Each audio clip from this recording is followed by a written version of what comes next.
Hello and welcome to the Slate Political Gabfest.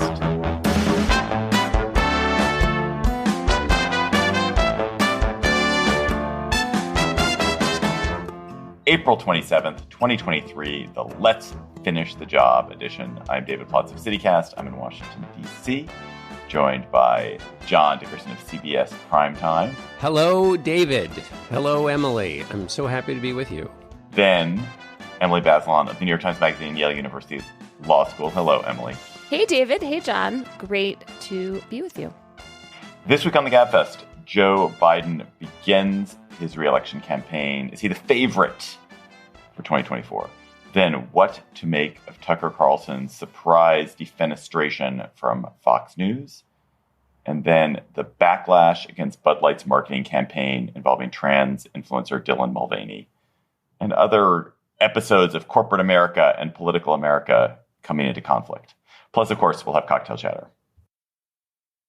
Joe Biden announced his re-election campaign this week, promising, let's finish the job. And indeed, it would be impressive if he did. He would be 86 years old if he makes it to the end of a second term. And depending on your perspective, and John Dickerson will tell us what your perspective should be in a minute, Biden enters the presidential race either in very strong shape or in very weak shape, either with a remarkable record of accomplishment or surprising record of failure, as the head of a unified Democratic Party uninterested in any challenge to his leadership, or as a candidate that members of his party overwhelmingly wish would not run for re-election.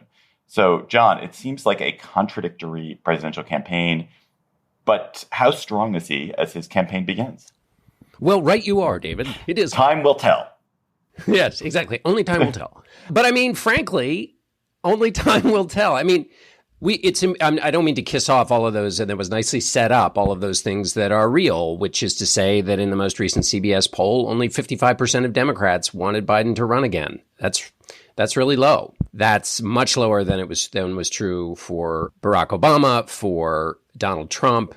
It is close to the numbers that Bill Clinton had, but it was at the time that Bill Clinton had just been highly embarrassed by the Republican takeover of Congress when his numbers were that low. Now, on the other hand, Bill Clinton won in 1996 rather handily. Why did he win? Well, he was able to recoup and retool his administration somewhat by moving to the middle, and we should talk about that in terms of the way Biden will position himself between now and the election. Of course, politics was different then, and the makeup of Congress and what you could get done was quite different, but it was also in part because he was running against Bob Dole, who did not set the world aflame and who had issues in his own party. Well, everything you say about Joe Biden, to the extent that you are thinking this through, again, the caveat that lots can change between now and the election, you have to think through in the context of Donald Trump, who is a singular figure to run against, who is deeply unpopular with Biden's base, and therefore enthusiasm about Biden may not matter at all because there's a lot of enthusiasm about not Donald Trump. And Trump has weaknesses within his own party, although everybody focuses on the super almost impenetrable power he has over a part of the base. He also has destroyed part of the party, and that's why he lost last time. It's why his candidates lost in 2022, and why he didn't win the popular vote in 2016. So Biden has to be seen in that context, not as a candidate by himself in the history of past presidential campaigns, because we are in fresh territory. So, Emily, it feels to me like Biden's greatest strength going into this campaign is that he just doesn't enrage people. He doesn't stimulate negative partisanship the way that Hillary Clinton or Donald Trump or even Barack Obama did. Do you think that is, it certainly was true in 2020. Do you think that's still true today? I think it's pretty true. I mean, I think he has come across as like a liberal Democrat, but not as anyone who is radical, trying to sort of be a bridge between the progressive and the more, Obama liberal, maybe even moderate branches of his party. And he just isn't provocative in the same way. He doesn't seem to hit the third rail. And that means that he doesn't generate the kind of media coverage that leads to that kind of very sizzling polarization. That said, I mean, he does have these low job approval numbers, and they haven't really budged. I mean, I remember when they really sank with when the United States left Afghanistan. I was trying to think of another word than retreat. Capitulation. No, well, I guess a couple of things. This is why I said we're in fresh territory. In the old days, you would say exactly what you're saying, which is not only is his approval rating low, he can do nothing to improve it. And his approval rating is low on the issue of the economy, which people care a lot about. And normally, though, the implicit in saying that, you wouldn't even have to say the second sentence, which is, and that means people won't turn out to vote for him. But what we've seen is, and this is the Trump effect and also the fact that Donald Trump is so closely associated with the Republican Party now, we saw in 2022 when a lot of people thought there was that economic determinism, which is to say that Biden's low approval rating on the economy and the Democrats' low approval rating on the economy would punish them at the ballot box in 2022. But it turned out there were things that voters cared more about, both within their base and also swing voters, to the extent that those even exist anymore. And two of those things were abortion rights and the extremism of the Republican Party, whether it was in specific legislation or in attacks on the very nature of democracy. And so the old transitive properties of low approval rating numbers equals bad outcome at the polls, I think is up for grabs in a world in which Donald Trump has so thoroughly reshaped the Republican Party and energizes so much in negative terms parts of the electorate. I mean, is Biden a strong candidate only against Trump? I feel like he's the right candidate to run against Trump. But is he the wrong candidate to run against anybody else? Well, if somebody like Ron DeSantis were the candidate and ran on culture war issues, then the advantage that DeSantis would have would be his age. But I think aside from that, Biden might still be in a pretty strong position in terms of being the person who's not polarizing and who's actually talking about the economy and the things that are kind of bread and butter issues. I mean, I really wonder whether this culture war flare-up that DeSantis is pursuing on abortion and trans rights, and I just don't understand how that's really going to be what helps him. He's not going to run. No. I mean, his general election campaign, he will just run on everyone's moving to Florida. Look how great Florida is. Look how successful I am as the governor of Florida. And the culture stuff is not going to be front and center. That's my prediction. But he has to get the nomination. He has to get the nomination first, which means he's going to spend a lot of time in the culture lane, because if you're going to knock off Donald Trump, of course, all of this could be wrong, which is what we should always remember. But the normal things that would knock off a frontrunner like Donald Trump has shown he is impervious to for the last 5 years. The either gaffes or things you say wrong or indictments or, being caught on tape trying to subvert the will of, the strongest democracy in the country, that kind of stuff. None of it has hurt him within his own party. So the gambits to try to take some share away from him in the primaries will be on those culture war issues. I'm more pure on abortion or whatever, which means DeSantis is going to have to move more, I don't even know what to say, to the right of Trump on those issues, and then become, once, he does those things, they tattoo him.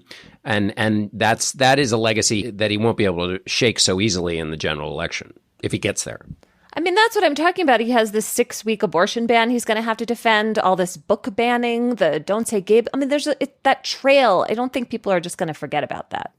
It's so funny that we are talking about Biden, and yet this is Biden's great gift, is that we've ended up talking about Trump and DeSantis now for most of this segment. Do you think, John, that Biden will not have to campaign? Last time in 2020, he didn't really have to campaign. Is he going to be able to manage to avoid it? Does he obviously doesn't have a primary campaign, but can he avoid a debate?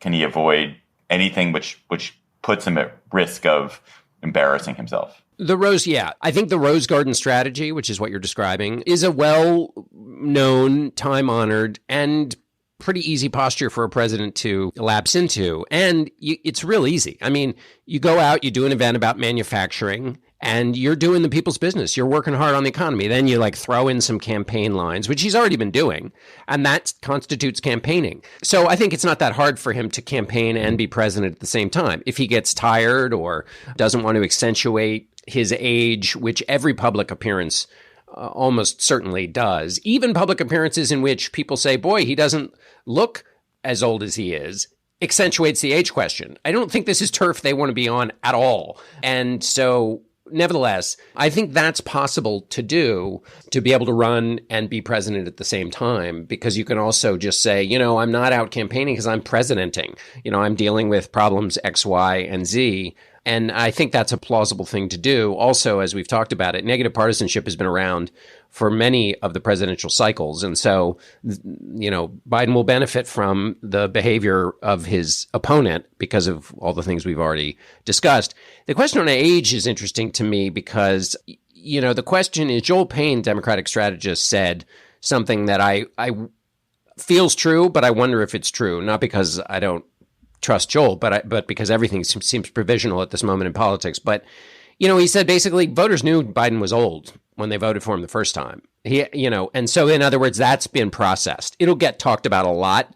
There will be many moments of the age question, but the question is really whether there are voters who haven't already come to a conclusion about that and who will switch where they're going because of his age, given all the other things we've talked about.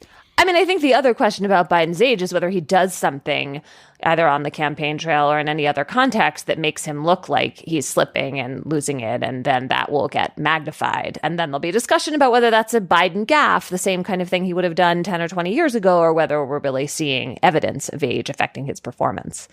Don't get shingles, Joe.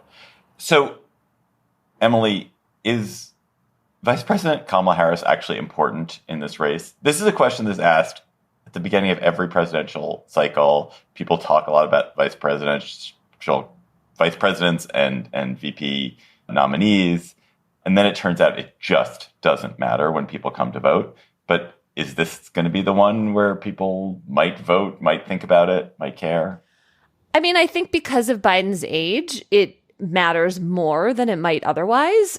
Kamala Harris is the person who would step in if Biden couldn't do his job. She's also a more polarizing figure than he is. I'm not really sure that's her fault. I mean, it may have more to do with being the first Black and South Asian woman in this job than anything else, but it does sort of sit out there. And then there's this running narrative that she hasn't, I don't even think it's like that she hasn't done her job well. It's more that people don't like her, and somehow that must be her fault that sort of sits there. But I can't imagine it's going to be the main thing on voters' minds. John, am I right or wrong about that?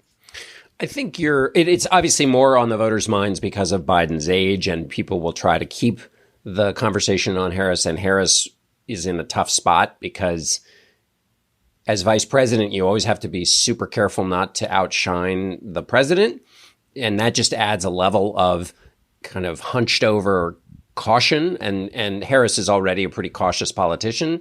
Joe Biden was deeply unpopular as vice president, which always kind of confused me because he was more unpopular than Obama, as I recall. And it was like, why is he more like, what's he done to make himself so unpopular? Like he hadn't done anything. It's a weird thing. So yeah, she's in an awful position, but I think you're generally right, Emily, that at the end of the day, it's about the president. But, this election is going to be basically like 80 to 100,000 votes over the course of about 3 or 4 states. Right. And those are very small margins. And so when the margins are that small, it makes me think, well, anything can matter. So I'm nervous about saying that. I agree with you, Emily, but I'm nervous about agreeing with you because I'm nervous about agreeing to anything because I think we're in a really weird, shifty moment right now. Slate Plus members, you get so much good stuff. You get so much good stuff for being a Slate Plus member, which you can become by going to slate.com/Gabfest Plus. And we have a really interesting topic for our Slate Plus bonus segment this week. We're going to talk about Utah's new law restricting kids' social media use and the implications that will have for the rest of the country. And is it a good law? Slate.com/Gabfest Plus. Become a member and hear that conversation. This episode of the Gabfest is brought to you by Aura Frames. I love my Aura Frames so much. My main one sits on my mantelpiece. It displays all the photos of my life, essentially, and my family life, thousands of photos. And I look at it 50 times, 100 times a day. Aura Frames are super easy to set up, incredibly easy to set up. My mother has one that tells you how easy they are to set up. So this Mother's Day, make your mother or anyone in your life incredibly happy with a connected frame from Aura. It's the best digital photo frame. That's what Wirecutter and The Strategist say. And it was selected as one of Oprah's favorite things. You can upload unlimited photos and videos from anywhere in the world using the free Aura app and Wi-Fi. There are no fees ever. So there's a great Aura deal for Mother's Day. Listeners can visit auraframes.com and get up to $30 off their best-selling Carver frames. That's AURA frames.com. Plus, listeners can get free shipping with code GABFEST at checkout. This deal ends on May 14th, so don't wait. Terms and conditions apply. This episode is brought to you by Saks.com. Saks.com editors are always tracking the top styles that are trending right now. Tailored blazers and midi dresses are selling out at Saks.com, especially from brands like Veronica Beard and The Row. And Saks.com editors are seeing Loewe's oversized tote on the streets of New York, Milan, and Paris. If you want your own free personalized trend recommendations, Saks.com stylists can do that and more. Plus, there's free shipping and returns all the time at Saks.com. Tucker Carlson was canned by Fox News on Monday morning, ending his incredibly divisive, anti-immigrant, conspiracy-mongering, vicious, and fantastically successful run at the network. So it is not fully clear why Carlson, who was by far Fox's most popular host, was dumped. But there is increasing evidence that the Fox leadership, notably the Murdoch family, were alarmed by the profane, vicious, and fratricidal things he said in internal communications that were revealed internally to Fox people as part of the discovery in the Dominion Systems lawsuit. In particular, referring to women guests and women executives with unprintable and unsayable terms. I mean, it's obviously a cause to celebrate. He is a specifically toxic force in American life. He made America less hospitable to immigrants, to gay people, trans people. He encouraged white supremacists. He told lies about January 6th. I think what it doesn't mean, Emily, is that Fox is now going to be some quiet voice for moderation. It's going to be Romney Hour on Fox now at 8 o'clock. Yeah, Mitt Romney should audition for that job. I don't think he has another one right now in the Senate. Yes, I think that's true. I mean, I think that as we talked about when we were discussing the Dominion suit against Fox, Fox has all kinds of reasons to stay in its inflammatory right-wing lane because that's what its audience wants and it is feeding the audience. So I don't think we're going to see broader moderation. I think this had to do with a cult of personality, and it seems like the Murdochs just lost patience with it.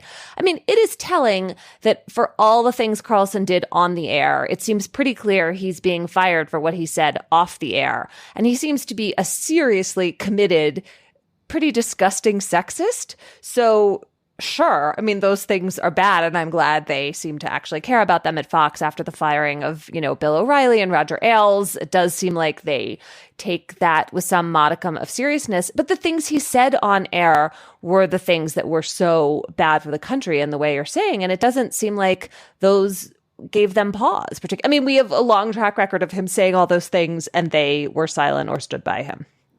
So Fox has replaced its central figures repeatedly, Bill O'Reilly, Glenn Beck, Megyn Kelly, and each time it's become ever more poisonous and ever more damaging to America. So I am confident in their ability to find someone who can channel as much rage and division and tell as many lies as Tucker did.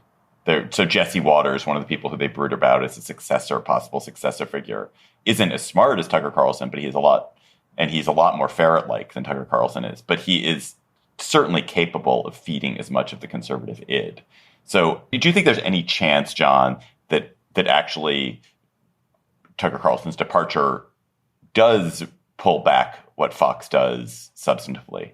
Only for lack of talent, if that's the word to use, that can compete with Carlson. Because I don't think Carlson's going away. He posted something on Wednesday evening that draws all of the attention and passion of those people who loved him so much. What he posted was a kind of celebration of what he said was the truth. I mean, much of this was implicit, but essentially he was saying, I spoke the truth and nobody on the left or right is speaking the truth. And so he was vague, but essentially he was presenting himself implicitly as the guarantor of true discussions. And it's a funny thing because on the one hand, so far in the Republican race, to the extent there is a Republican race, the best question substantively about issues that really matter to the presidency was asked by Tucker Carlson about Ukraine and what U.S. interests are there, and a series of other questions that he forced Republicans, including Ron DeSantis, who had a big stumble about this question, forced them to answer because of his audience. And that's really important and useful. And so that's great. But the idea that he is the speaker of truth, of course, is undermined by the actual truth. You know, part of what is at issue in this lawsuit, distinct from what got him fired, which all the reporting is, as Emily and you suggest, that it was the way in which he spoke about his colleagues and women in general in the most possible degrading terms, is that the point of the whole lawsuit was there was a big disconnect between what Carlson and others were saying privately and what they were telling their audience in public. Such a disconnect that the company had to settle for $787 million. So to then come out and say, I am the one guarantor of truth is not consistent with the truth. So presumably Carlson has a non-compete clause. That means he can't go right back on television. He probably has some kind of non-disclosure agreement, which means he can't tell all about Fox. I bet if he gets fired, he can go back on television. Don't you? John, I mean, you know this, John. You're on TV. Yeah, that's something his lawyer will be fighting over right now. I mean, it just depends what your contract says, right? It's like exactly. Anyway, just stick with me for a second. Even if he went back on television, it wouldn't be with the same enormous. I mean, it's hard to imagine another network hiring him right now, another major network. So he could go do a podcast. There are certainly ways to have influence, but it's hard to imagine him having the same kind of platform. Oh, I think if you know, thousands of people are willing to line up under a bridge to watch John Kennedy Jr. come back to life, there are people who will do weird things in order to find content that they want. And if you look at his post on Twitter, just a single post, and the amount of engagement it got, I don't think it's that hard for him to get the core of his audience to follow him wherever he will go. We've seen this game. We've seen this before. Bill O'Reilly and Glenn Beck both went through this, and neither of them maintained their audience to nearly the extent, and neither of them, more importantly, maintained their influence. Like, Fox is a unique platform. Fox plays everywhere. Well, that is an excellent counterpoint. Yeah, I'm going with that, at least at the moment. So what I wonder is whether Carlson's going to run for office, and he is holed up in Maine. Hard for him to imagine running in Maine, but at some point, I mean, he's young. He's incredibly charismatic. He's a rock star on the right. Doesn't it seem like at some point you could imagine this guy running maybe immediately for national office in some way? Well, he could run for president. Or vice president. What could he win? Well, the problem is he'd have to climb over Trump, and that's not. Trump has to go away for him to. Otherwise, it's a really brutal thing for him. Secondly, I think that one thing we might be missing is the battle between Carlson and Fox that's going to go on right now. I mean, there are a lot of people who are angry at Fox for getting rid of him, and that might play out in a public way. Fox has kind of thrown in with DeSantis at the moment. So there may be a way in which this becomes a proxy war also for that debate within the right.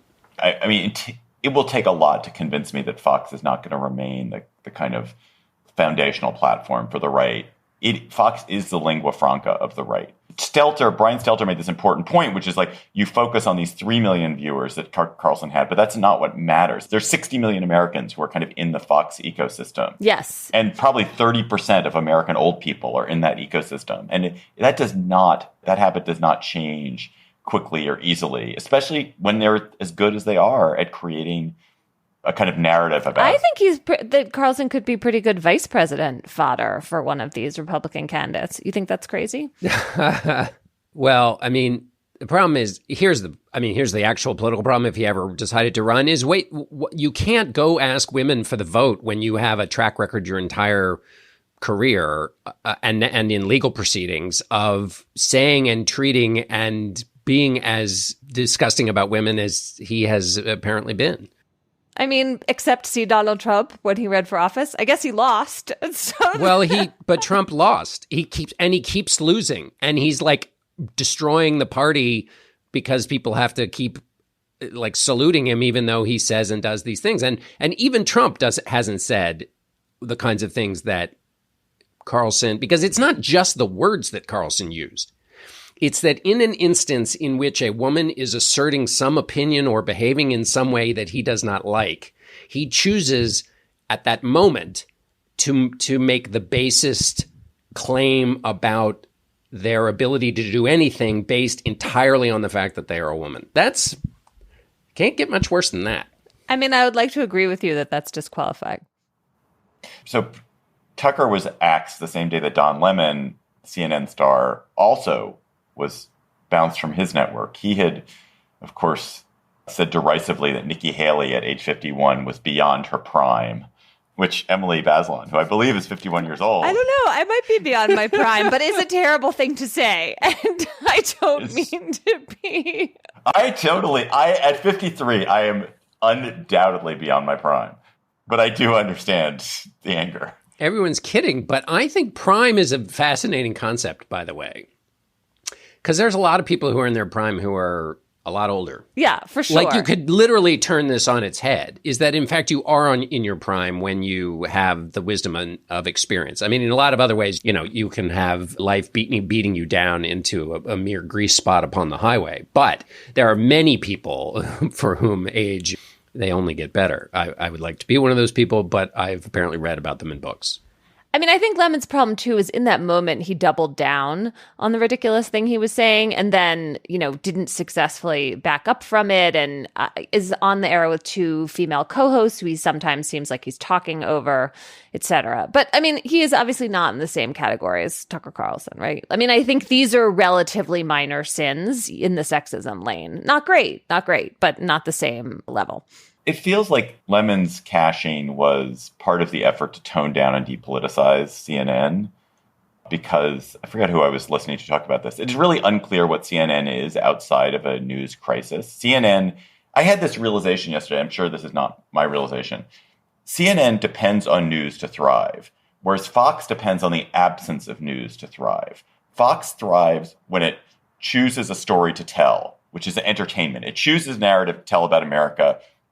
But when there's actual news, people turn to CNN because they want facts. And that, in fact, gets to why Fox's role on election night is it's always been so precarious, because they're trying to tell a story, to manufacture about a narrative about what's happening in a real news story, the most important news story America has in politics. And it runs up against the actual facts. And so they're trying to manufacture a narrative at a time when people just want the facts. And so this is why these two networks are kind of, they don't actually, I mean, they do compete with each other, but they're in totally different businesses. And CNN thrives at a time when Fox won't, and Fox will thrive at a time when CNN won't. This is such excellent analysis. And the election aftermath was that tension you described, David, extended over a long period of time, which is that there was this narrative being created by Trump and his supporters, and they went along with the narrative, but still had this tiny vestigial wrestling with the fact that narrative was completely at odds with the reality of the planet on which we spin.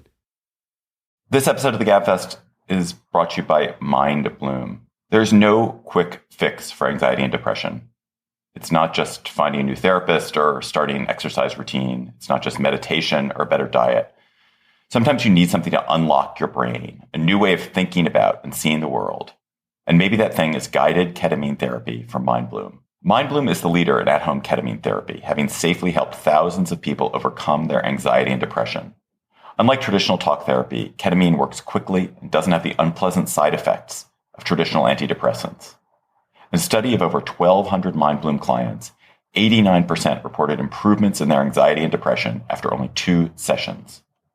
Right now, Mind Bloom is offering Gabfest listeners $100 off your first 6-session program when you sign up at mindbloom.com/Gabfest and use promo code Gabfest.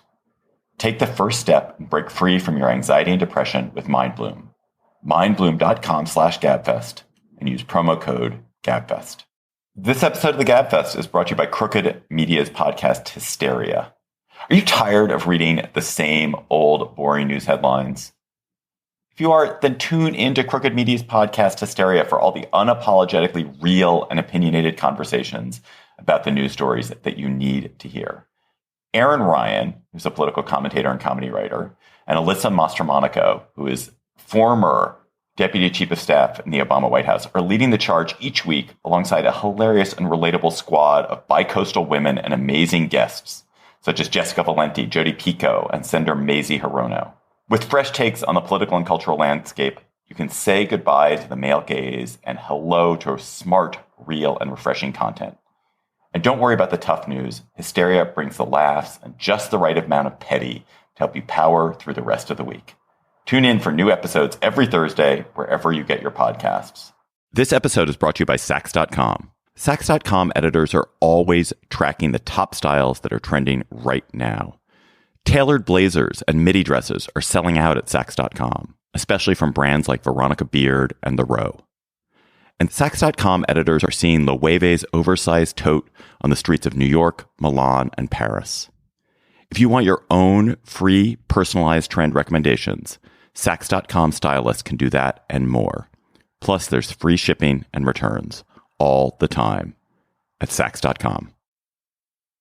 Man, there is just a lot of conflict between brands and politicians these days. But corporate America and political America are engaged in a kind of struggle unlike one that I can remember seeing in my lifetime. So we're going to talk today about the battle over Bud Light. The battle over Bud Light is over. Conservatives have won. Bud Light in April enlisted Dylan Mulvaney, who is a trans woman and a social media personality who I had never heard of before this segment, to be honest, to kind of endorse the beer, which had been losing market share to Michelob Ultra. And various conservatives who have been swept up in the anti-trans fever that has obsessed the cultural right exploded. Ben Shapiro, Kid Rock. Kid Rock shot a case of Bud Light. Travis Tritt, the singer, removed it from his tour. It was very ugly and depressing. Bud Light sales dropped 17% basically overnight. And Anheuser-Busch has now put the two marketing executives behind the Mulvaney campaign on leave. Meanwhile, we have, on the sort of other side of this, Disney has announced that it is suing Ron DeSantis, essentially because Ron DeSantis is punishing Disney for political speech, for making statements about its political positions on certain laws in Florida. And then DeSantis had explicitly is retaliating against them. And so you have these two interesting spectacles of conservative politics at war with corporate America. Emily, like, I guess it's on the Mulvaney, there is so much rage and anger and upset on the right about trans people in a way that is completely incomprehensible to me. Well, also it was really hateful and individual. I mean, as this was breaking, I wasn't paying a lot of attention, and I assumed that there had been some action other than just like Bud Light sending Dylan Mulvaney some beers and her saying like, thank you. But there wasn't. This was just about her personhood. I mean, it was just incredibly just hateful and discriminatory and ugly. There wasn't, I don't know how else you can really think about it. You can have a dispassionate analysis about whether Bud Light misread its market share, right? It's not identified with liberal or progressive causes. And, you know, some of the people who buy that brand apparently feel alienated. But in the end, this is just a human being, like a very positive presence as far as I can tell. And I don't know if that's not surprising. I think it should still be pretty shocking. I had the same reaction you did, Emily, because all of us have to sort, at least at one level or another, the 97 explosions of outrage and how when to engage and how much to engage, because a lot of them are baiting exercises. And so to engage is to give fuel to malevolent actors.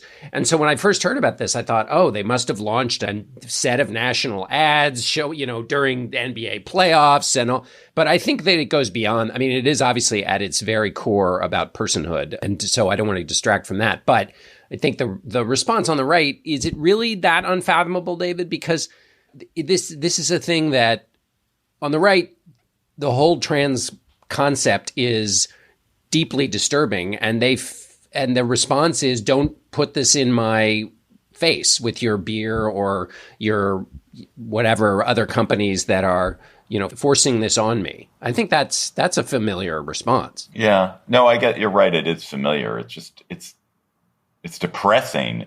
The hatefulness is so depressing. And and the obsession of it is so depressing. And the fact that there's been, like, there's a genuine, important debate about the best way to help people who are trans, and children in particular who are trans.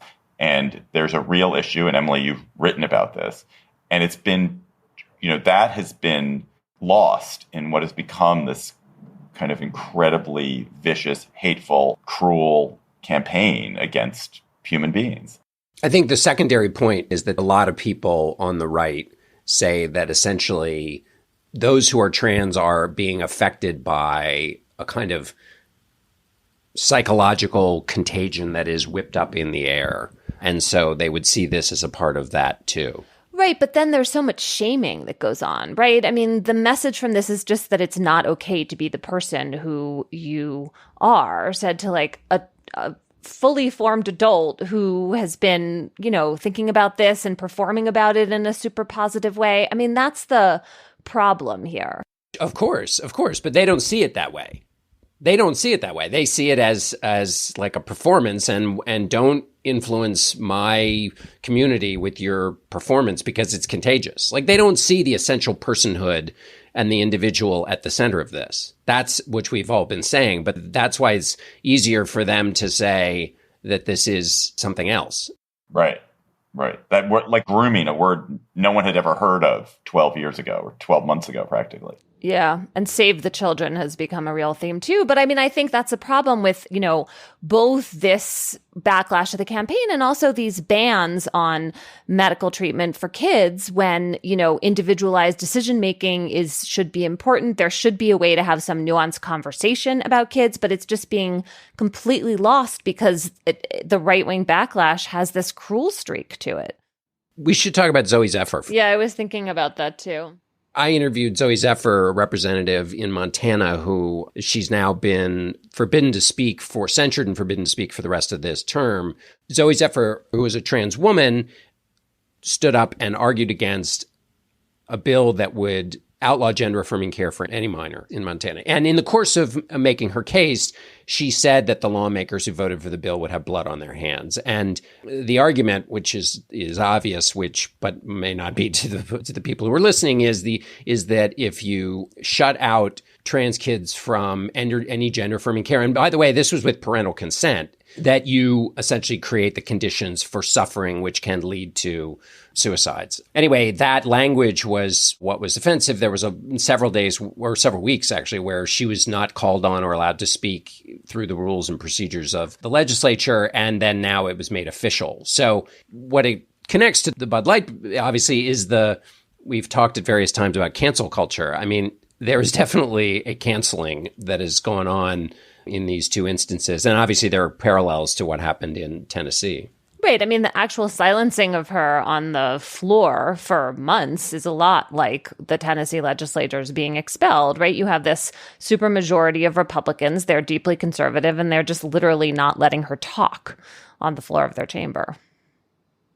Emily, before we leave this topic, there's a slightly different iteration of it, which is we have Disney this week suing Ron DeSantis and Florida, saying that DeSantis has engaged in a campaign of government persecution against Disney because of things that the company said, in particular the criticism that the company made of the Don't Say Gay law that DeSantis has pushed in Florida, that DeSantis passed in Florida, and that DeSantis explicitly is retaliating over and over again against Disney. Is that going to work out? Is this a good lawsuit? Make sense? I've never heard of a suit like this happening. I'm not sure. I mean, it's really interesting. It is true that corporate entities have free speech rights. And so when you think about that part of it, right? So said the conservative justice. Hey, companies are people. They have corporate personhood. And I mean, that's part of what Disney is arguing. It's hard to tell with this suit whether it's really about the legal issues or whether it's also just about trying to push back politically and change the conversation, because DeSantis has just been going after Disney so hard. And does Florida really want to do that, et cetera? So I haven't sorted that out in my own head, how much this is about law versus politics. Really interested in how this turns out. Let's go to cocktail chatter. When you are suing a governor and having sued a governor, you were then having a drink. Emily Bazelon, what are you going to be chattering about? I was really interested this week in a decision not to run for re-election that Kim Foxx, who is the state's attorney in Chicago and Cook County, made and announced. Her term goes through the end of 2024, I believe. So she's making this announcement way in advance. And she's been a really striking figure in the progressive prosecutor movement, someone who speaks with incredible authority and empathy based on her own experience. She is a victim herself of child sexual abuse, which she talks about very movingly, and she grew up in a poor community in the housing projects in Chicago, and she has really brought all of that to her job and been a force for change, in terms of addressing past wrongful convictions and trying to have at least less incarceration in Chicago. And I'm really curious to see what she does next. But part of her justification, or what she said about why she was stepping down, was that because people in Chicago just elected a progressive mayor, she felt like some of her policies were likely to continue without her. So anyway, she's just a really interesting, charismatic figure, and we'll see what happens. Was on the Gabfest when we did a live show in Chicago not so many years ago. My chatter is about a delightful article in The Atlantic this week called The Wedding Sting: How a Police Department Tried to Save a Failing Rust Belt Town by Luring All the Local Drug Dealers to One Party. It's by Jeff Maish. And it's a just crazy story. I mean, it's a story out of another time. It's Flint, Michigan in the early 1990s, and it's about a couple of cops, a man and a woman, who'd been doing undercover buys, lots and lots of undercover buys, and they had evidence about all kinds of local drug dealers in Flint who had been dealing, and they had enough for warrants to put together warrants for the arrest of all of these drug dealers. But they were worried that if they arrested one of the drug dealers, the others would just go dark, and the cops didn't really have the resources to go out and find them all. So it was a worry that they would all go to ground if they arrested one. And so what they did is they decided to stage a wedding between these two cops who'd been doing undercover buys. They were posing as a couple, and so they had a wedding, and they set the whole wedding up and invited all the drug dealers, and as well as a lot of cops, to be guests at the wedding. And it's fantastic. It's a fantastic story, and you have to stay for the end because there is a surprise twist at the end, which really pays off too. So check out The Wedding Sting in The Atlantic. John recorded his chatter earlier because it was under time pressure, and also it was so extensive and it required encyclopedic research, and he was consulting books the whole time he was doing it. Here's John's chatter. My chatter is on the magical properties of music. To me, musicians are the closest thing we have to actual wizards. They can conjure a feeling and then make another human soul have that feeling or launch another feeling inside of that person. Writing does this too, of course, but it's rare when a line of a book can stop you on the street the way a song that comes on shuffle can do that to you. And the magic is not exactly what the music tells you so much as the place it creates for you to feel something deeply. What it comes to mean to you might actually shock the author of the actual song. I once recited a John Prine song called My Mexican Home at a tribute to him when he was still alive. And I always thought it was very generous of him not to, afterwards, because he was in the audience, come up to me and say, all that stuff you found in my song, I didn't know I put it in there. I listened to a version of that song, My Mexican Home, about 100 times in preparation for that event, and it was on a live album where John sang with a guy named Josh Ritter, and this introduced me to Josh Ritter's music, which I didn't know about before. And Josh himself has a song that he wrote with one of those lines I'm talking about. The song is called Only a River. It was sung by Bob Weir of the Grateful Dead on his album Blue Mountain, and the line is, only a river gonna make things right. And I know exactly what that means, though I couldn't tell you what Josh Ritter thinks it means or what it should mean for you if you were to listen to that, but the song is in my regular rotation. And what's always interested me about this magic of song is that the connection essentially is between songwriter and listener, and it says that basically you are not alone. This thing you're feeling, I feel it too in this massive world. Though, as I say, you may be feeling different things than the author of the song and what they felt when they wrote it, but at bottom, you feel less lonesome. On the other hand, the process of creating a song is often so lonesome. You can write a song alone in a dorm room or in the stairwell of your dorm, and you are all alone. And then who knows if anybody likes the song, and that accentuates the loneliness of putting these lyrics that you feel are so true out into the world.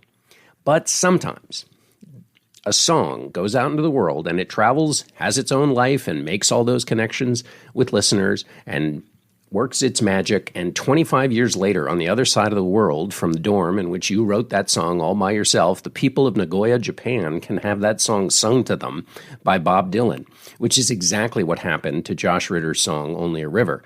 Dylan had never sung it before. It was a beautiful version because Dylan has stopped shouting and his voice sounds lovely. Someone posted this to Josh Ritter on Twitter, and he was shocked to learn this. And Ritter then told the story of writing it alone in his dorm room, and he said this: "To all my friends out there making art, it's not always this easy seeing the ripples your work makes. But take the story of my little song, Only a River, as comfort. Art travels, voices carry. Your art is out there in the world, making its home in many places, many hearts." I was moved by this because I believe it so deeply, and I posted Josh's song, Only a River, on Twitter. I don't know him at all, but I wanted the world to know about this song. And he replied. It turns out he's been a Gabfest lifer, which was a mighty fine thing to learn. Josh also happens to have a new album out tomorrow. It's called Spectral Lines, so you can go pick that up. Listeners, you've got chatters. We've got answers. Please keep your chatters coming to us. Tweet them to us at @SlateGabfest. Email them to us at gabfest@slate.com. And we have a chatter this week from Elizabeth Troval. Hey, Gabfest listeners. My name is Elizabeth Troval. I'm recording this from Houston, Texas, where the GOP is trying to overturn election results from 2022 and pass laws that would allow the state to take over local elections in Harris County. Republicans say it's because last election day, a bunch of heavily GOP polling locations ran out of ballots, and they say the ballot shortages targeted Republicans and affected the outcome of the local elections. So in a new investigation by the Houston Chronicle, reporters Jen Rice and Alexandra Koenig went to figure out exactly what happened on Election Day. They interviewed dozens of election judges, analyzed voting data, and found no evidence of widespread disenfranchisement, and that the 20 or so affected polling locations by the ballot shortages leaned Republican just by a small margin. And I think this is such critical reporting as Republicans in Texas pass laws to expand state authority over how elections are run locally, especially in places like Harris County, an increasingly blue and diverse county.